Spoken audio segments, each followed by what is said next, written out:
दादा तिथून मला स्वारगेटला जायचं. स्वारगेटला तर किती रुपये लागतील इकडनं जायला? 10 रुपये लागले. गेले ना हा. तिथे एक स्टॉप आहे. स्वारगेटच्या गाडीला ऍक्च्युली मला पायाला पण लागले, बघू शकता तुम्ही तिथे नाही का. आणि मला माझं पाकिट कोणीतरी मारले, तर मला तुमच्याकडे 5 किंवा 10 रुपये भेटतील का? नाही माझ्याकडे आता काय. आणि मला विचारायला लाज वाटते, कारण गरिबांना गरिबाची माणुसकी माहीत असते. त्याच्यामुळे मी तुम्हाला विचार, तुमच्याकडे आहेत का? माझ्याकडे 5 रुपये बाबा एवढा आहे. 5 रुपये आहेत का? देता का 5 रुपये मला? ठीक आहे चालेल. तेवढंच आहे फक्त माझ्याकडे. तेवढे आहेत का? 5 रुपये आहेत का तुमच्याकडे?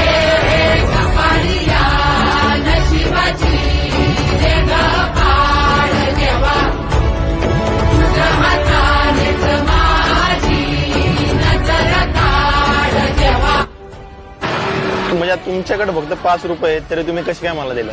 तुमचं मन लय मोठं आहे राव. ऍक्च्युली 5 रुपये राहू द्या तुमच्याकडेच, मी बघू तुमचं मन बघत होतो. नाही अहो नाही नाही, ऐका की मला गरज नाही आहे. जी 1 मिनिट